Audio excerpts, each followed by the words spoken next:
Katika hatua za mwanzo, nilijua nimepata kiharusi kwa sababu ulimi wangu ulikuwa bado umevimba na nilikuwa napoteza nguvu kwenye viungo vyangu. Sikuweza kushika chochote kwa mkono wangu, mkono wa kushoto, na mguu wangu wa kulia ulikuwa unahisi mzito. Mwanzoni, kiharusi changu kwa wiki ya kwanza hakikuwa kulia. Nilikuwa na usingizi tu. Wiki ya pili nilikuwa nahisi dhaifu sana. Nimechoka na sikuweza kusonga upande wangu wa kushoto na sikuwa na usawa. Nilihitaji msaada kufanya chochote. Wiki ya tatu walinifanya nisimame na kunifanya nitembee. Labda nilichukua hatua moja au mbili tu, lakini ilikuwa vizuri kwamba angalau nilijua ninaweza kusonga miguu yangu. Mikono yangu ilikuwa bado haina nguvu, lakini haina nguvu kabisa.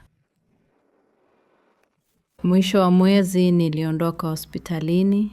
Baada ya miezi 6, nilikuwa natembea kidogo vizuri. Na ningeweza kufanya hivyo peke yangu, lakini mkono wangu ulikuwa bado dhaifu. Hotuba yangu ilikuwa imeimarika sana kutoka mwezi wa kwanza hadi miezi 6. Baada ya mwaka mmoja nilikuwa bora sana katika hotuba yangu. Kutembea kwangu kulikuwa bora kidogo. Nilifanya mazoezi kwenye ukumbi wa mazoezi wa karibu na nadhani hiyo ilinisaidia sana. Ulemavu nilionao sasa ni tu kwenye mkono wangu. Siwezi kusonga, sina harakati ndogo. Siwezi kuchukua vitu bila kusaidia mkono kufika hapo na kunyoosha pia, lakini nimeweza. Nimefanya mazoezi ya mkono wangu hadi kufikia hatua ambapo sasa naweza. Kushika, kuendesha gari, kuweka mkono wangu kwenye usukani ambapo sikuweza mwanzoni. Baada ya siku 2 nilianza kutembea. Sikuweza kuhisi chochote kwenye mguu wangu wa kulia. Mguu wangu ulikuwa mzuri kwa sababu nilitaka tu kutembea kuzunguka hospitali, kufanya mguu wangu wa kulia uende kwa sababu nilijua hii itachukua muda na sauti yangu. Hivyo jambo la kwanza lilikuwa kwamba nilihitaji kurudisha harakati zangu. Nilipotambua kwanza kwamba siwezi kufanya chochote. Mtaalamu wa mazoezi ya viungo hospitalini alikuja kunisaidia kwanza. Nilipopata kiharusi changu alikuwa daima hapo kunisaidia kuzunguka. Na siku iliyofuata ningeweza kufanya hivyo bila yeye. Unajua, peke yangu. Hivyo nilikuwa na nia thabiti ya kupona. Kiharusi kiliniathiri kwa njia ya kupoteza hotuba yangu. Nilikuwa pia na ganzi upande wangu wa kulia. Sikuweza kuandika. Mimi ni mkono wa kulia. Na sikuweza kutembea upande wangu wa kulia. Ningeweza kusonga upande wangu wa kushoto.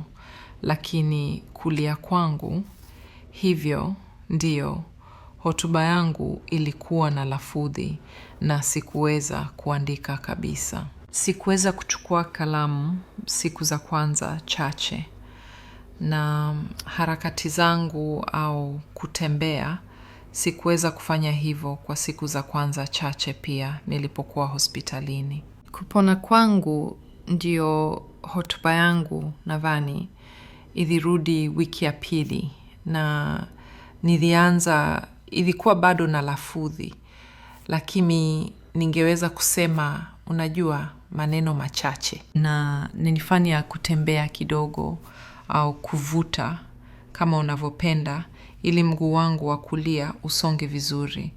Na nilipokuwa hospitalini nilifanya kile nilichoweza kwa njia ya ndio.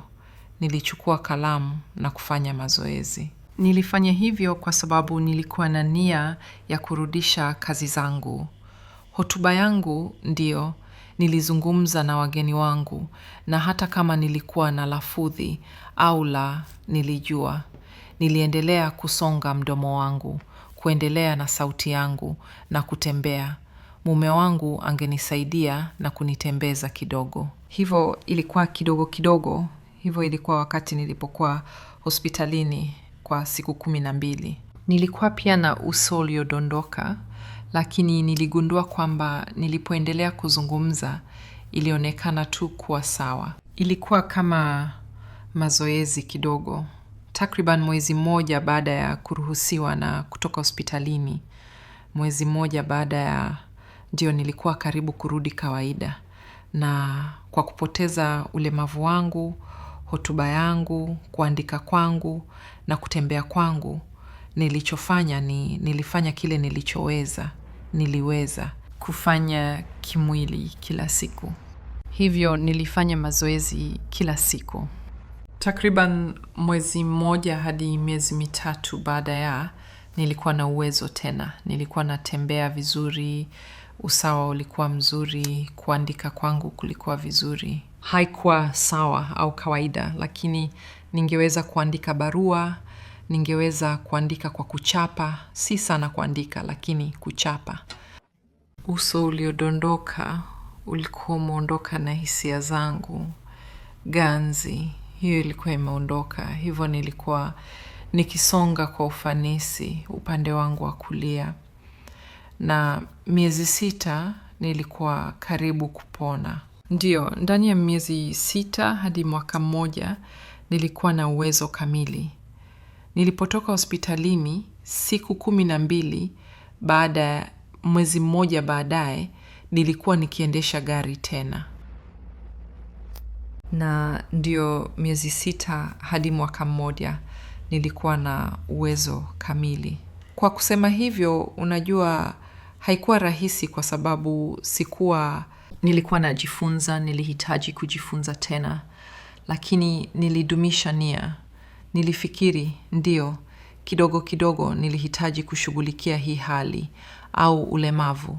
Kufanya kidogo kidogo kila siku, na niligundua kwamba ilizidi kuwa bora na bora na bora na bora. Na sasa, mahali nilipo leo, nina uwezo kamili.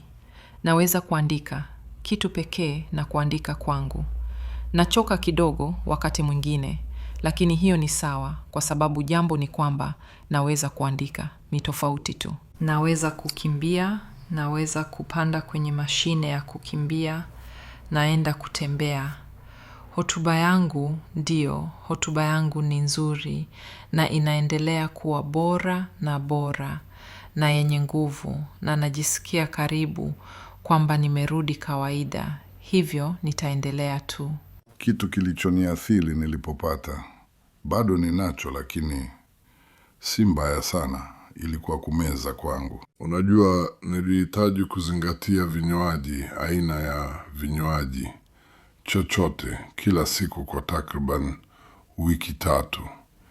Na mimi na hotuba yangu, unajua nilihitaji kuendelea na tiba, na kwa sababu hawakuweza kuelewa kitu nilichosema, ingawa nilifikiri nilikuwa nazungumza, unajua, kueleza vizuri, lakini inaonekana sikuwa.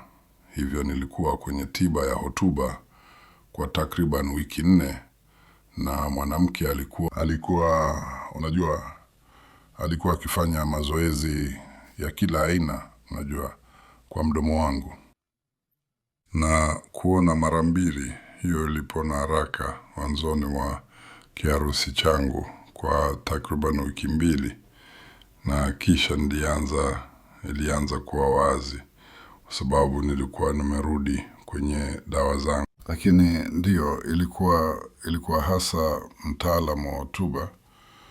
Ilikuwa baada ya wiki 3 niliruhusiwa kula chakula kigumu cha kawaida, kwa sababu nilikuwa nikimeza vizuri, nikifanya mazoezi yangu na yote hayo, na kisha niliambiwa naweza kula kitu kitamu zaidi ambacho nilikuwa nikitamani kwa muda mrefu. Dalili nilizokuwa nazo katika wiki ya kwanza sikuwa na ufahamu nazo sana. Nilikuwa nimechoka sana na nilionekana kutokuwa sawa na nilikuwa nimechanganyikiwa, lakini bado nilikuwa na hisia katika mkono wangu wa kushoto. Lakini wafanyakazi wa hospitali walikuwa na wasiwasi sana. Walihakikisha nimeweka mkono wangu ukiwa umeungwa mkono wakati wote. Sikujua kwamba nilikuwa nimepoteza usawa hadi nilipojaribu kusimama. Kwa kuwa nilikuwa huru, nilikuwa najaribu kusimama, lakini nilijikuta nikianguka kitandani mara kadhaa.